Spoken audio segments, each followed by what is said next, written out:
মা দেউতা বাই ভনী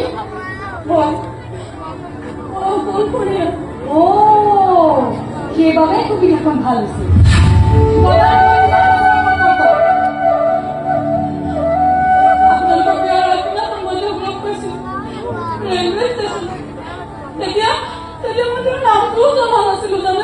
বিয়াৰ পিছত গদাৰ ৰক্ষিতা হবলৈ মন গৈছে।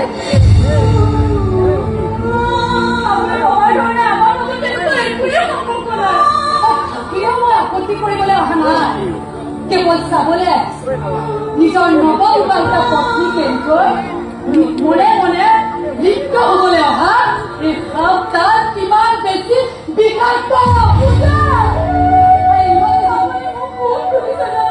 ইমানে যদি টকাৰ প্ৰয়োজন আছিল মোক ক'ব লাগিছিল।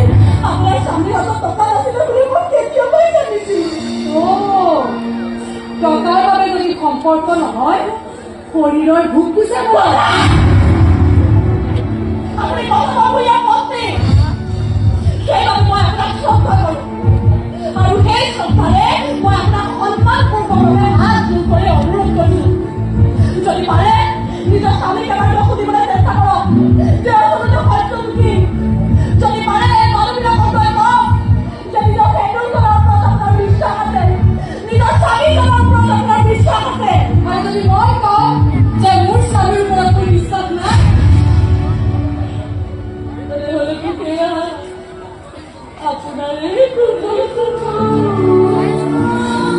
যে আপুনি আপোনাৰ স্বামীক বিশ্বাসযোগ্য কৰি ৰাখিব পৰা নাই।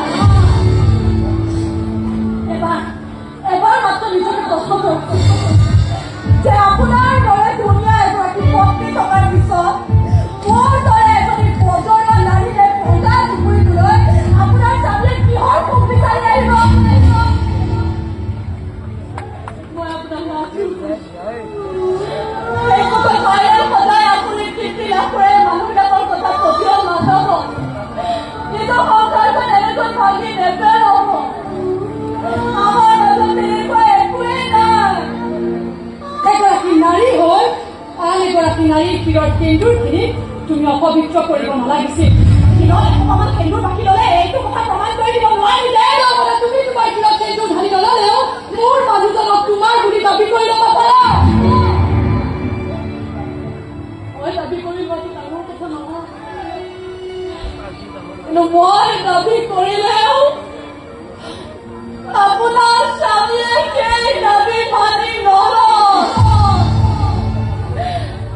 কাৰণ আপোনাৰ স্বামীয়ে আপোনাৰ হিয়া ভৰি ভাল পায়। আপোনাৰ স্বামীয়ে আপোনাৰ শিৰৰ সেন্দুৰখিনি মূল্য বুজি পায়। নিজৰ পত্নী থকাৰ পাছতো আন এগৰাকী নাৰীৰ লগত সম্পৰ্ক ৰখা মানুহ আপোনাৰ স্বামী নহয়। তেনেহলে ভূকনে তেওঁ তোমাৰ ওচৰলৈ কিয়